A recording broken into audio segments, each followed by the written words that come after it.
Bismillahirrahmanirrahim. Assalamualaikum warahmatullahi wabarakatuh.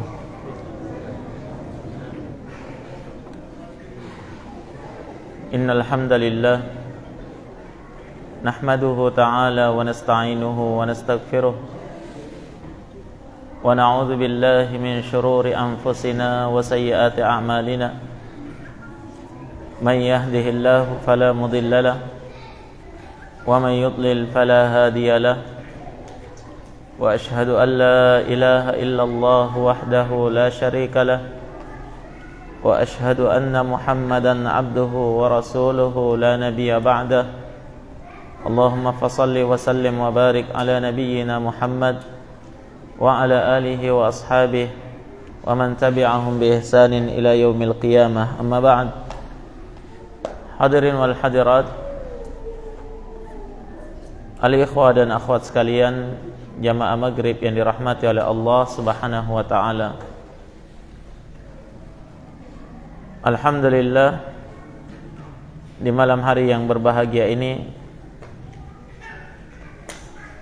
kita kembali berkumpul di dalam majlis yang mulia ini untuk kita melanjutkan pelajaran kita dari kitab Jawami'ul Akhbar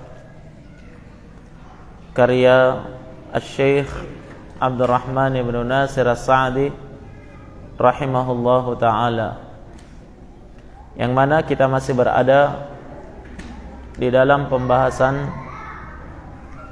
yang berkaitan dengan hadis Muawiyah radhiyallahu ta'ala an yang diriwayatkan oleh Imam Al-Bukhari dan Muslim tatkala Nabi sallallahu alaihi wasallam bersabda, "May yuridillahu bihi khairan yufaqihu fid din." Barang siapa yang Allah inginkan kebaikan terhadap dirinya, niscaya Allah Subhanahu wa taala akan menjadikan dia faqih, mendalam ilmunya di dalam agama. Dan telah kita sebutkan pada beberapa majelis yang lalu berkaitan dengan keutamaan ilmu dan orang-orang yang berilmu. Maka di antara keutamaan orang-orang yang berilmu di dalam agama Allah Subhanahu wa taala, bahwasanya hanya orang-orang yang berilmu yang bisa mengambil manfaat dari permisalan-permisalan yang Allah Subhanahu wa taala sebutkan di dalam Al-Qur'an, dan permisalan-permisalan yang disebutkan oleh Nabi sallallahu alaihi wasallam di dalam haditsnya.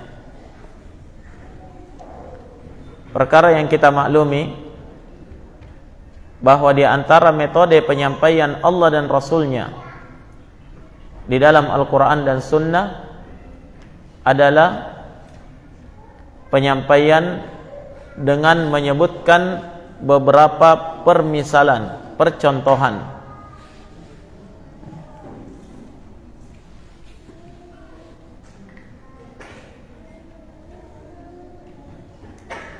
Maka sering kita dapatkan dalam Al-Quran itu permisalan-permisalan yang Allah berikan kepada kita. Di antaranya misalnya apa yang disebutkan oleh Allah dalam Al-Quran berkaitan dengan bebatuan, ya, dalam surah Al-Baqarah, wa inna minal hijarati lama yatafajjaru minhul anhar wa inna minha lama yashaqqaqu fayakhruju minhul ma wa inna minha lama yahbitu min khasyatillah. Kata Allah Subhanahu wa taala, dan sungguh di antara bebatuan itu ada bebatuan yang bisa terpancar darinya sungai-sungai keluar daripadanya sungai-sungai.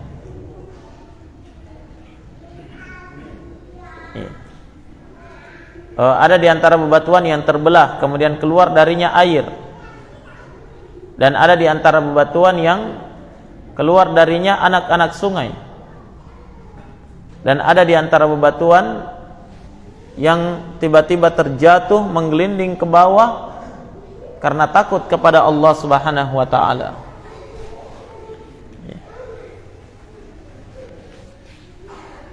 Itu adalah permisalan yang Allah berikan kepada kita. Ternyata tidak ada yang bisa memahami permisalan itu kecuali orang-orang yang berilmu saja. Orang-orang yang diberikan kepadanya ilmu oleh Allah Subhanahu wa taala. Naam.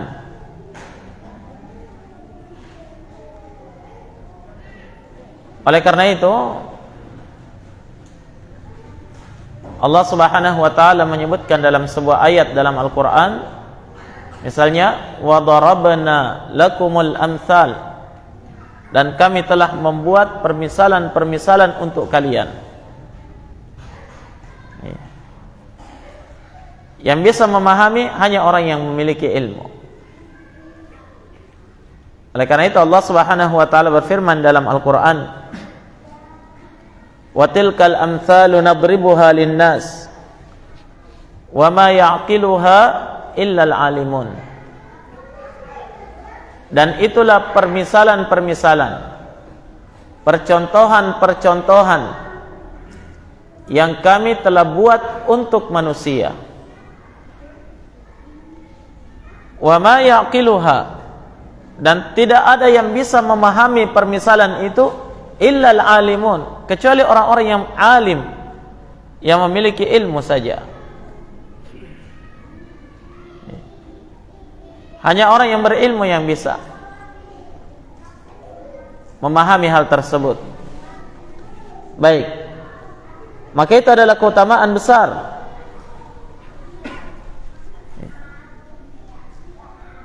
Itu adalah keutamaan besar bagi orang-orang yang berilmu.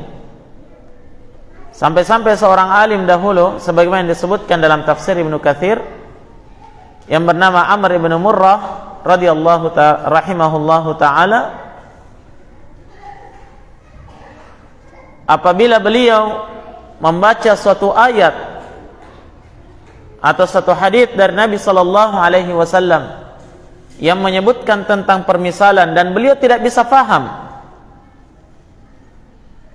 Amr bin Murrah tidak bisa memahami ayat tersebut atau hadis tersebut yang menyebutkan permisalan, maka beliau pun menangis. Beliau menangis seraya beliau mengatakan, lastu bi'alimin. Kalau begitu saya ini bukan orang yang berilmu, karena saya tidak bisa faham permisalan ini. Sementara Allah sebutkan dalam Al-Quran, wa ma yaqiluha illal alimun, dan tidak ada yang memahami permisalan, percontohan itu kecuali hanyalah orang-orang yang berilmu saja.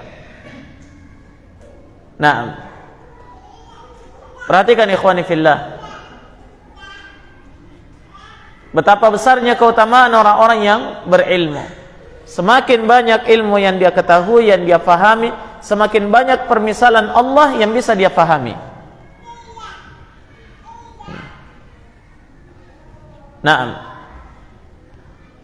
Kemudian ikhwani fillah,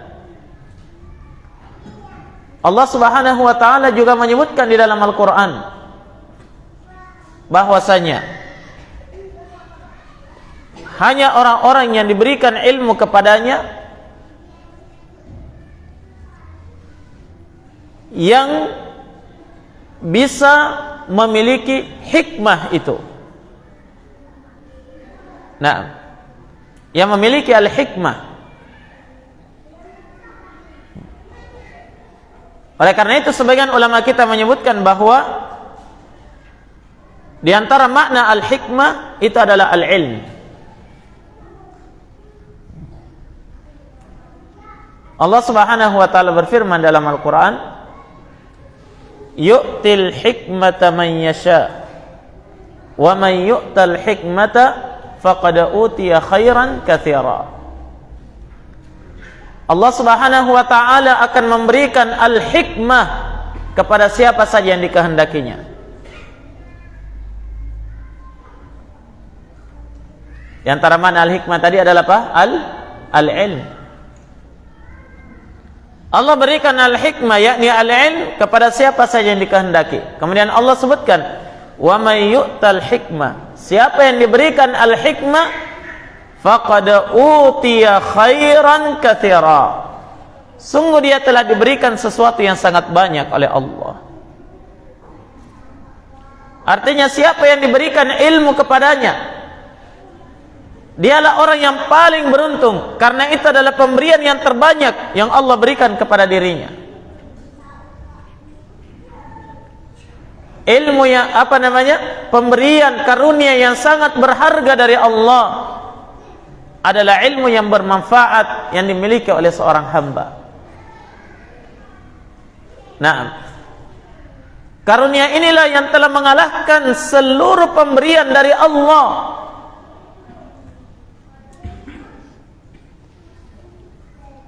Dia mengalahkan pemberian yang telah diberikan oleh Allah kepada hamba. Kenapa? Karena dengan ilmu yang diberikan oleh Allah kepada seorang hamba, dia bisa menggapai kebaikan-kebaikan yang sangat banyak. Maka benar apa yang disebutkan oleh Allah dalam ayat ini, wa may yu'tal hikmah faqad utiya khairan katsira. Siapa yang diberikan kepadanya ilmu, maka sungguh dia telah diberikan suatu kebaikan yang sangat banyak. Baik, al-ikhwa wal akhawat rahimani wa rahimakumullah. Di antara keutamaan orang-orang yang berilmu, ilmu dan orang-orang yang berilmu itu, bahwasanya ilmu itu akan kekal dimiliki oleh seorang hamba selama hidupnya di dunia sampai meninggalnya.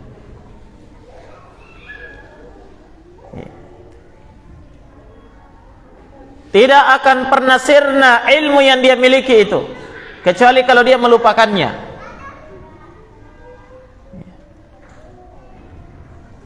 Karena dalam pepatah Arab disebutkan afatul ilm an-nisyan, hancurnya suatu ilmu itu adalah lupa. Tapi selama dia mengingat ilmu itu, selama dia berada di dalam hatinya, apalagi dia amalkan, dia dakwahkan dalam kehidupannya, maka ilmu itu akan tetap kekal sampai datangnya hari kiamat nanti. Berbeda dengan harta, ikhwani fillah. Harta sebaik apapun dan sebanyak apapun tidak akan ada yang kekal, betul? Kalau bukan harta itu akan hilang, meninggalkan kita, suatu saat kita yang akan meninggalkan harta itu, betul? Kita yang akan meninggalkan harta itu. Tapi ilmu agama yang dimiliki oleh seorang hamba, dia akan miliki dunia dan akhirat, dan dia akan tuai manfaatnya dunia dan akhirat. Itu pasti.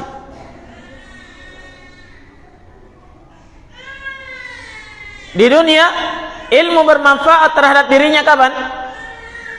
Ketika dia amalkan dan dia ajarkan. Iya. Ketika dia amalkan dan dia ajarkan, berarti bermanfaat ilmu itu terhadap dirinya.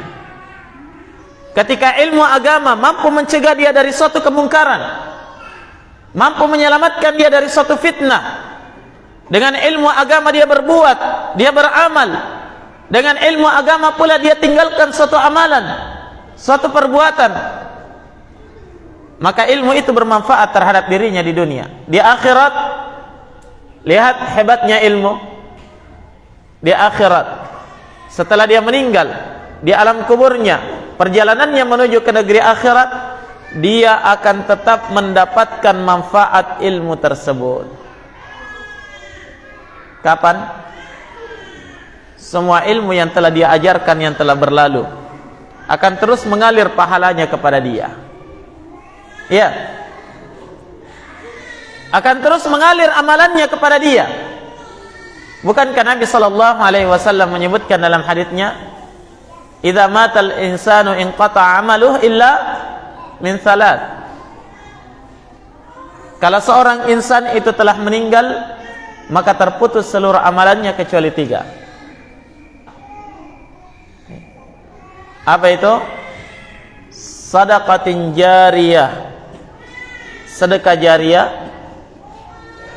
Yang kedua, au ilmun yuntafa'u bih, ilmu yang dimanfaatkan di belakangnya sepeninggalnya. Ilmu yang pernah dia ajarkan kemudian diamalkan oleh orang, itu akan bermanfaat bagi dirinya. Ya. Coba lihat ikhwani fillah. Yang ketiga, waladin salihin yad'ulah, atau anak salih yang senantiasa mendoakan untuknya. Lihat ilmu yang bermanfaat diajarkan kepada orang, orang itu mengamalkan, dia akan mendapatkan pahalanya. Betul? Walaupun dia sudah meninggal. Nah, Nabi sallallahu alaihi wasallam menyebutkan dalam hadis yang lainnya, "Man dalla ala khairin falahu ajruha wa ajru man amila biha." Siapa yang menunjukkan suatu kebaikan, dia mendapatkan pahala kebaikan itu dan pahala orang yang mengamalkannya. Itu ilmu. Bighairi ayyanqusa min ujurihim syai'a, tanpa mengurangi pahala mereka sedikit pun. Nah, walaupun dia sudah meninggal, mengalir pahala selama orang yang pernah dia ajar itu apa? Mengamalkan ilmu tersebut. Kemudian yang pernah diajar ini dia ajarkan lagi, dia ajarkan lagi ilmu tersebut kepada orang lain, dia juga dapat pahala yang sudah meninggal ini. Diajarkan lagi. Berapa kali diajarkan ilmu tersebut, terus akan mengalir pahalanya sampai kepada dia di alam kuburnya. Subhanallah. Itu yang menunjukkan bahwa ilmu itu akan kekal dimiliki oleh seorang hamba. Jelas ya? Bisa ditambah volumenya mungkin itu.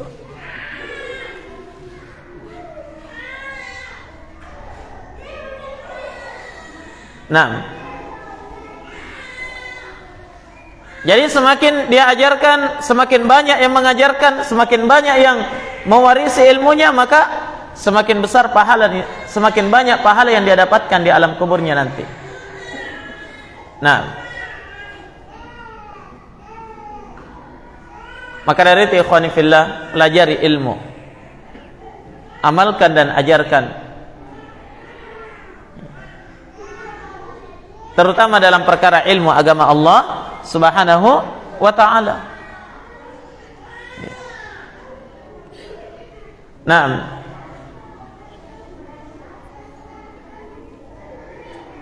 Syekh Muhammad bin Shalih Al-Utsaimin rahimahullah, di dalam kitab beliau Kitabul Ilm,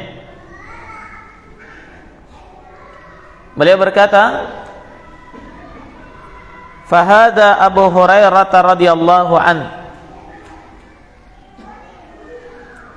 min qurra'is sahabati hatta innahu yasqutu minal ju' kal mughma alaihi as'alukum billah hal yajri li Abi Hurairah dzikrun bainan nasi fi asrina am la." Kata Syekh Ibnu Utsaimin rahimahullah, perhatikan ini Abu Hurairah. Perhatikan Abu Hurairah. Dia adalah qurra'us sahabah. Beliau adalah ahli qiraannya para sahabat. Abu Hurairah adalah orang yang paling banyak meriwayatkan hadis dari Nabi sallallahu alaihi wasallam. Ada yang menyebutkan sekitar 4.000 hadis lebih diriwayatkan dari Nabi sallallahu alaihi wasallam. Naam. Kata beliau, innahu yasqutu minal ju'. Terkadang beliau di masa Nabi sallallahu alaihi wasallam dia terjatuh karena kelaparan. Kal mughma alaih, seperti orang pingsan, padahal tidak, dia terjatuh karena lapar. Demi menuntut ilmu. Kita paham semua siapa Abu Hurairah? Beliau termasuk dari kalangan ahlus suffah, ya. Ya. Orang-orang fakir yang tinggal di masjid Nabi yang mengkhususkan diri untuk belajar kepada Nabi sallallahu alaihi wasallam. Itu ahlus suffah. Ya. Jadi jangan salah kaprah ya. Sebagian orang menganggap ahlus suffah itu mereka adalah orang-orang miskin yang fakir tinggal di masjid karena tidak ada tempat tinggalnya, dan mereka seolah-olah orang malas ya. Ya, tidak kerja, hanya tinggal di masjid saja menunggu uluran tangan kaum muslimin. Tidak. Yang menjadikan mereka tinggal di masjid adalah karena ilmu. Fokus dalam belajar kepada Nabi sehingga mereka mengurangi dari aktivitas keduniaannya. Nah, di antaranya adalah Abu Hurairah. Kenapa Abu Hurairah tidak kerja? Selama dia memeluk Islam 4 tahun, dia menjadi ahlus suffah, mengikuti Nabi untuk menghafalkan hadis dari Nabi sallallahu alaihi wasallam. Beliau tidak kerja hanya karena itu. Bahkan beliau tidak menikah karena itu. Meninggal Nabi baru Abu Hurairah menikah. Iya. Coba lihat ikhwani fillah perjuangan Abu Hurairah. Tapi kata Syekh Ibn Utsaimin, as'alukum billah, saya tanya kalian karena Allah, hal yajri li Abi Hurairah dzikrun bainan nas fi asrina am la?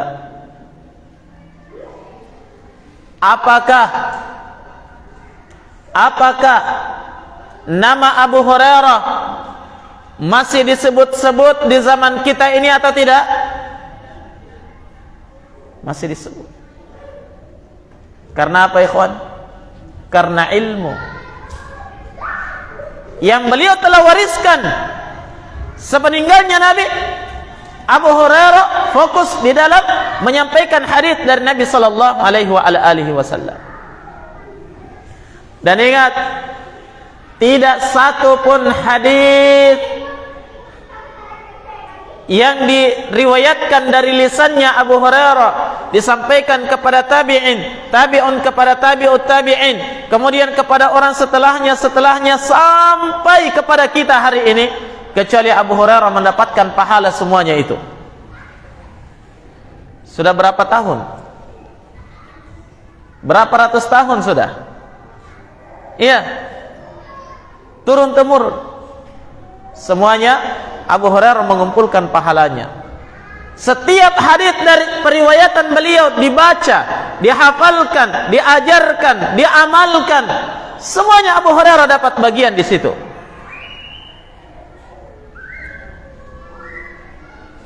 Luar biasa ya ikhwani fillah. Ya. Bukankah ini adalah investasi terbaik dimiliki oleh seorang hamba? Oleh karena itu para investor-investor yang ingin mendapatkan investasi yang terbaik baginya, investasi dalam ilmu. Ya. Oleh karena itu para ulama kita menyebutkan bahwasanya orang yang paling banyak pahalanya siapa? Siapa?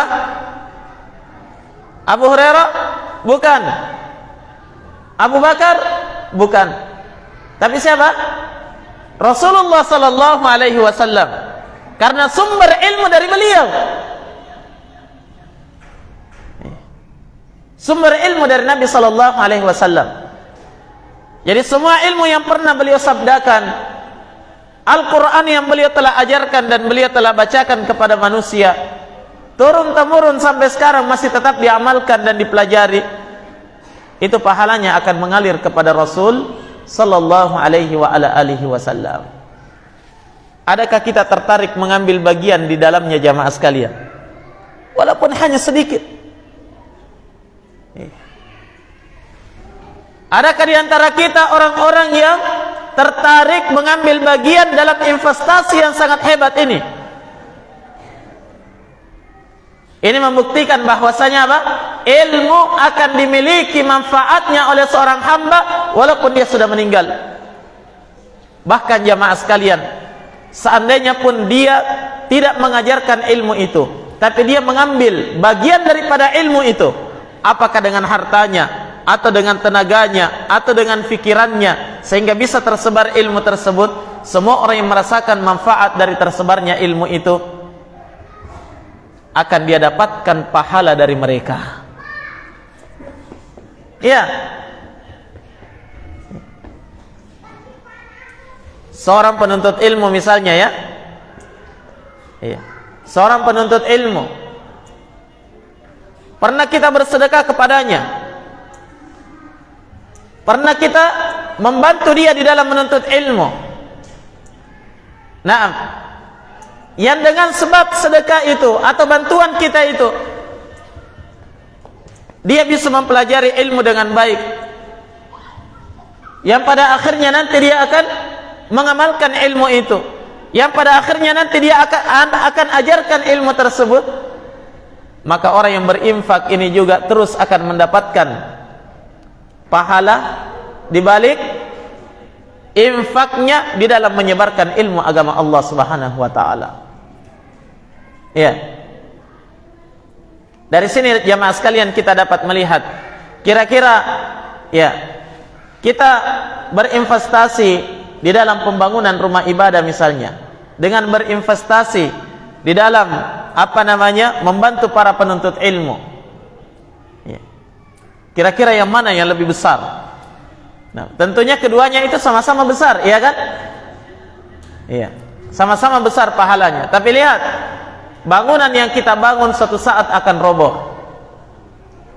Bangunan yang kita bangun suatu saat akan runtuh, akan lusuh dan akan hancur.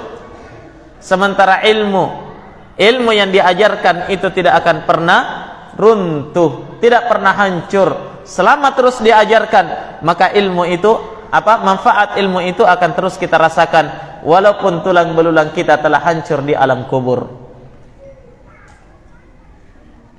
Hadirin dan hadirat, al-ikhwa wal akhawat rahimani wa rahimakumullah. Maka sadari betul betapa pentingnya ilmu itu dan betapa utamanya ilmu itu dan orang-orang yang memiliki ilmu. Ya, maka bersemangatlah dalam menyebarkan ilmu. Mungkin antum sekarang mengatakan, saya tidak bisa hafal hadis, saya susah hafal Quran, apalagi mau mengajarkannya. Nah, tapi antum bisa mengambil andil di balik penyebaran ilmu itu dengan cara apapun. Iya kan? Iya. Antum punya harta, bantu mereka dengan harta antum. Antum punya tenaga, bantu mereka dengan tenaga. Para penuntut ilmu itu. Bahkan kalau antum tidak punya apa-apa, hanya punya data saja. Data apa? Data Telkomsel. Antum membantu menyebarkan ilmu hanya dengan modal share, harapkan pahala di baliknya. Mungkin saja ada orang yang akan membaca, mungkin saja ada orang yang bisa mengambil faedah di baliknya, mungkin juga ada orang-orang yang lalai teringat dengan apa yang kita sebarkan itu.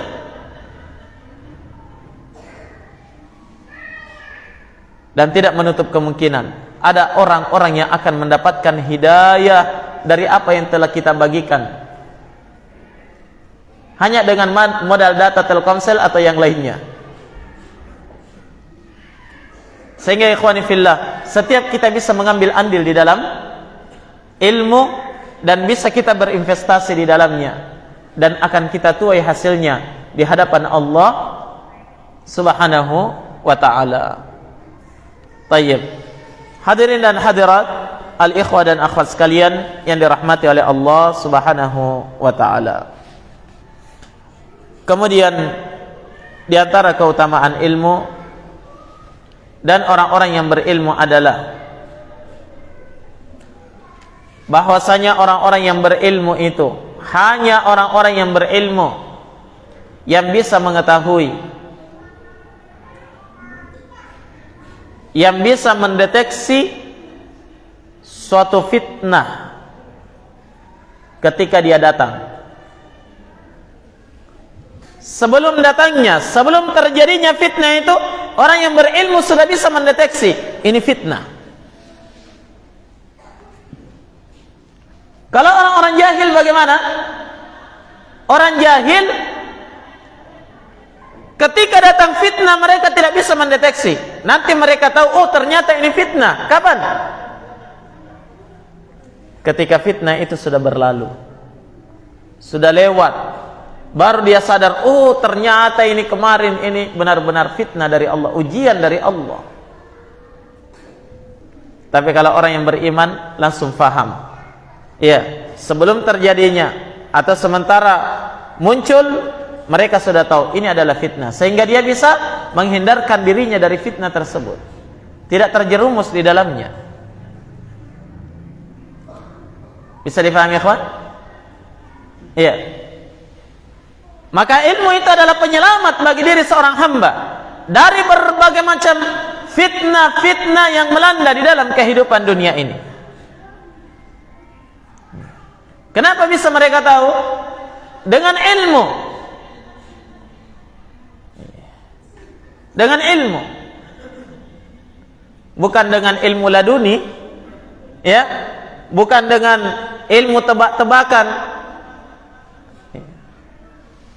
atau ilmu paranormal, tidak. Tapi dengan ilmu agama, dengan berbagai macam pengalaman dan pembahasan yang mereka lakukan selama ini, bisa mendeteksi bahwa ini akan terjadi fitnah.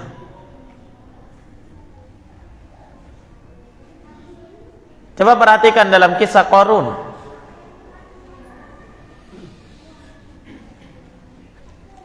Allah Subhanahu wa taala sebutkan, fa kharaja ala qaumihi fi zinati.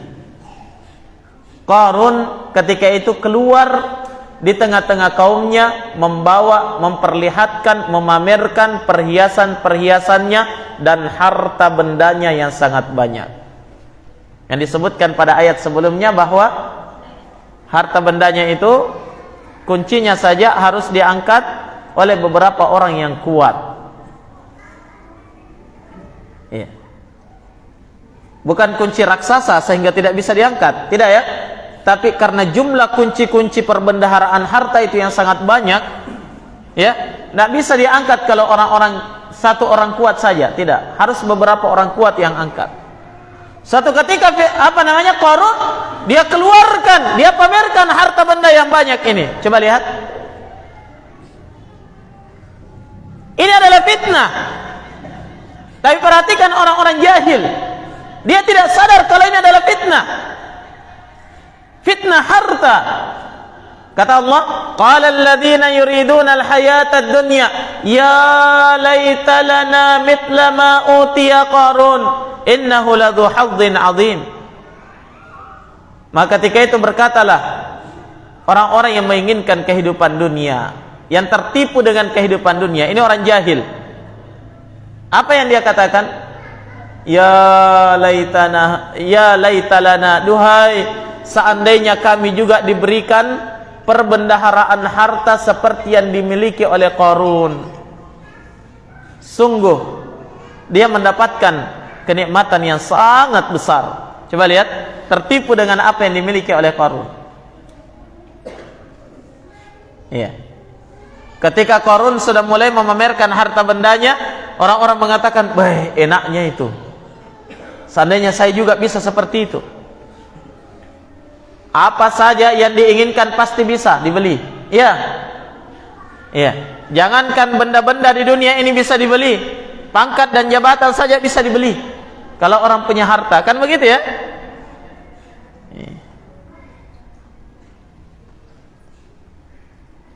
Ternyata yang terfitnah ini adalah orang jahil.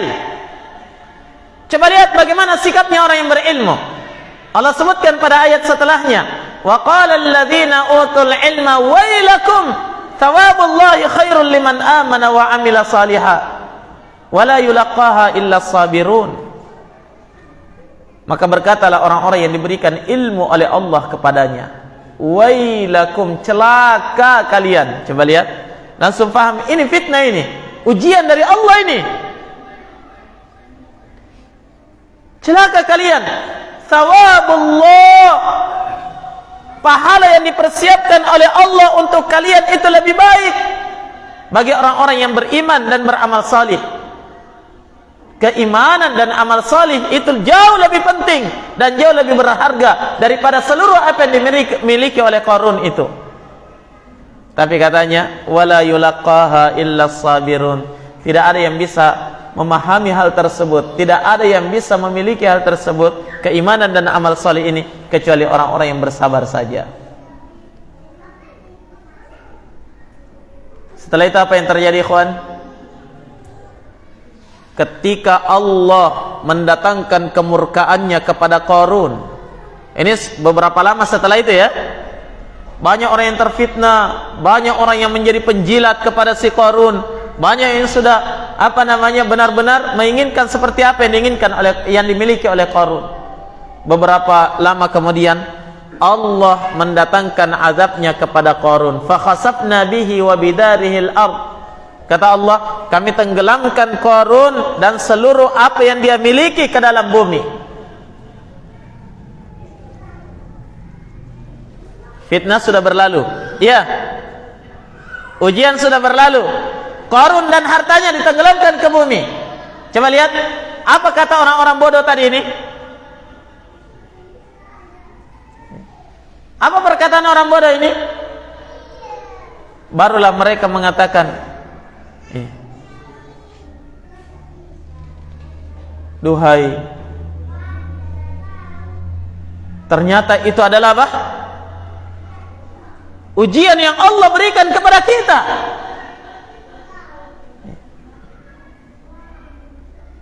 Mereka baru mengatakan, laula amanna Allahu alaina la khasafa bina. Seandainya Allah Subhanahu wa taala tidak memberikan kebaikan kepada kita, pasti kita juga sudah ditenggelamkan seperti Qarun itu. Coba lihat ucapannya orang bodoh. Ya, nanti berlalu baru dia tahu, ternyata ini fitnah. Untung kita tidak miliki seperti itu.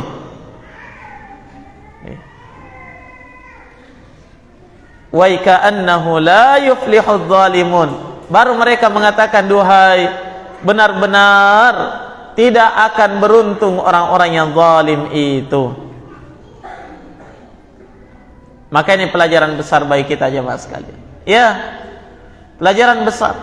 Betapa ilmu itu mampu, ya, memberikan kekuatan kepada diri seorang hamba, mampu melihat ini fitnah, ya, ini ujian, ini bahaya, sehingga dia bisa menghindarkan dirinya daripada hal tersebut. Adapun orang jahil tidak mampu memandang itu.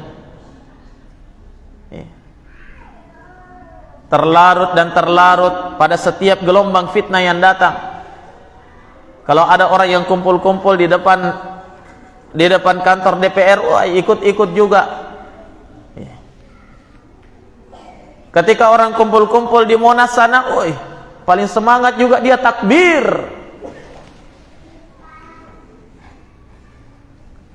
Nggak paham dia bahwasanya itu adalah fitnah. Adapun orang yang berilmu paham ini adalah fitnah, sehingga mereka menyelamatkan dirinya dari hal tersebut. Nah, Al-ikhwa wal akhawat rahimani wa rahimakumullah. Maka betapa pentingnya ilmu dan betapa beruntungnya orang-orang yang diberikan ilmu oleh Allah Subhanahu wa taala. Maka dari itu, pelajari ilmu dan jangan pernah merasa cukup dengan ilmu yang Allah berikan kepada kita.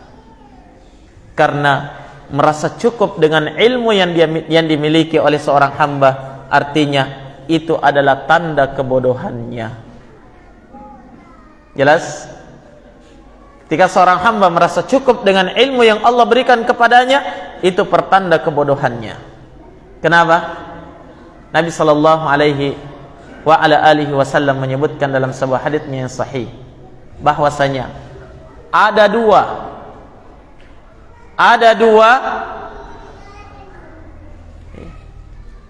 golongan manusia yang tidak pernah puas dengan apa yang dia kejar dan apa yang ingin dia capai. Siapa mereka? Satu, pengejar harta, tidak pernah puas itu. Kenapa? Karena memang tabiat manusia itu cinta terhadap harta benda, ya kan? Dan tabiat manusia tidak pernah puas dengan harta yang diberikan kepadanya. Nah, punya satu rumah mau dua, ya kan? Iya.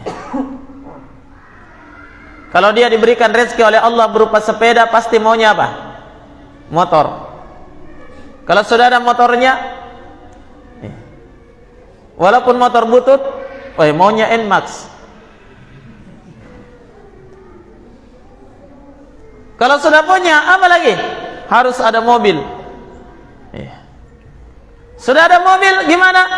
Kurang besar, masih kecil itu mobilnya. Harus yang besar-besar lagi. Begitu ya? Iya. Allah sudah rezekikan kepadanya gedung walet yang sudah berhasil. Pasti dia akan cari gedung walet yang kedua, yang ketiga, dan yang keempat. Kata Nabi sallallahu alaihi wasallam, "Lau kana libni Adam wadiyan min dhahab, labtagha thalithahuma." Seandainya anak cucu Adam itu diberikan dua lembah, iya, dua lembah semuanya emas, dua lembah emas, nah pasti mereka akan mencari lembah yang keberapa? Yang ketiga. Tidak akan pernah puas manusia dalam mengejar harta. Yang kedua, yang tidak pernah puas siapa?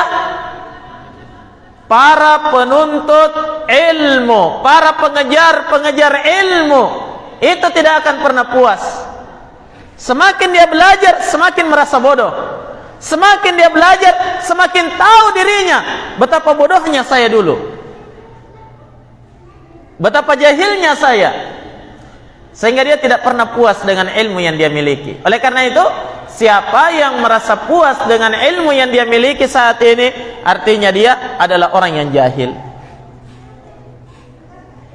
Nah, baik, al-ikhwa wal akhawat rahimani wa rahimakumullah. Yang terakhir, cukuplah menunjukkan keutamaan ilmu dan para penuntut ilmu itu tatkala Allah Subhanahu wa taala menyebutkan di dalam Al-Qur'an perbedaan antara orang yang berilmu, antara hewan yang berilmu dengan hewan yang tidak berilmu. Beda derajatnya di mata Allah. Ini hewan ini, ya kan? Hewan saja, bahkan ini hewan yang dianggap hina, rendah. Apa itu? Anjing. Nah, anjing di dalam Al-Quran itu dibedakan antara anjing yang pintar, yang terlatih, dengan anjing yang bodoh, yang tidak pernah dilatih. Beda hukumnya, beda derajatnya di dalam Al-Quran. Bagaimana itu? Ini yang disebut dengan kalbun mu'allam, anjing yang terlatih. Anjing yang terlatih yang memang dia dilatih spesialis sebagai anjing apa itu? Anjing pemburu ya. Naam. Atau anjing pelacak yang biasa dimiliki Pak Polisi. Naam. Ini ketika digunakan untuk menangkap hewan buruan, dibacakan bismillah, lepas, tangkap hewan buruan, mati hewan buruan itu, dia bawa kembali kepada tuannya. Ini halal dimakan atau tidak hewan buruannya? Hah? Halal. Allah sebutkan dalam Al-Quran, fakulu mimma amsakna alaikum, silahkan kalian makan hasil tangkapan dari anjing pemburu kalian. Tapi syaratnya apa? Kalbun muallam, anjing yang terlatih. Kalau anjing yang tidak terlatih bagaimana? Ya, antum baca bismillah, lepas, tangkap hewan buruan, mati, dia bawa kembali, haram untuk dimakan. Haram untuk dimakan. Kenapa jemaah sekalian? Bedanya apa? Kata para ulama, anjing yang terlatih ketika dia menangkap hewan buruan, maka dia tangkap untuk tuannya walaupun dia membunuhnya. Sementara anjing yang tidak terlatih, ketika dia menangkap hewan buruan, dia tangkap untuk dirinya sendiri. Faham? Dia tangkap untuk dirinya sendiri. Nah, tapi kalau hewannya itu masih hidup, dia bawa kembali dalam keadaan hidup hewan itu, maka hukumnya sama ya. Apakah anjing terlatih atau anjing tidak terlatih, hewan itu bisa disembelih dan halal untuk dimakan. Perhatikan ikhwani fillah, anjing saja lebih mulia anjing yang berilmu daripada anjing yang tidak berilmu. Qul hal yastawil ladzina ya'lamun wal ladzina la ya'lamun. Katakan, apakah sama antara orang-orang yang berilmu dengan orang yang tidak berilmu? Kalau anjing saja tidak sama, terlebih lagi manusia. Sehingga ikhwani fillah, pelajari ilmu. Jangan pernah kendor di dalam mempelajari ilmu kitabullah dan sunnah Rasul sallallahu alaihi wa ala alihi wasallam. Yang dengan ilmu ini Allah Subhanahu wa taala akan memuliakan kita dunia dan akhirat. Dengan ilmu ini kita akan mendapatkan cahaya, ya, cahaya ilmu dalam kehidupan dunia. Naam, dan cahaya keimanan ketika kita kembali di hadapan Allah pada hari kiamat nanti, insyaallah taala, di saat tatkala naam bumi ini diganti dengan bumi yang lain, matahari sudah diruntuhkan, ya, bintang-bintang dan bulan dan seluruh sumber cahaya semuanya sudah dihancurkan oleh Allah, maka yang tinggal adalah kegelapan. Yang ada hanyalah kegelapan. Namun orang-orang yang beriman, yang berilmu dalam kehidupan dunianya, ya, dia akan mendapatkan cahaya dari Allah untuk berjalan di tengah kegelapan itu. Cahaya apa? Cahaya keimanan. Baik, hadirin dan hadirat jamaah sekalian yang dirahmati oleh Allah Subhanahu wa taala, akhirnya kita mohon kepada Allah, semoga Allah Subhanahu wa taala memberikan kepada kita kekuatan untuk tetap bisa istiqamah di atas jalan Allah, di atas ilmu agama ini hingga akhir hayat nanti insyaallah. Terus kita belajar dan belajar hingga akhir hayat. Naam, yang tentunya ya puncak tujuan daripada belajar itu adalah apa? Beramal dan menyampaikannya, mengangkat kejahilan dari diri kita dan mengangkat kejahilan dari orang lain. Tayyib, naktafi bihadzal qadar. Subhanakallahumma bihamdik, asyhadu an la ilaha illa anta astaghfiruka wa atubu ilaik. Walhamdulillahi rabbil alamin. Tafaddalu hafizakumullah.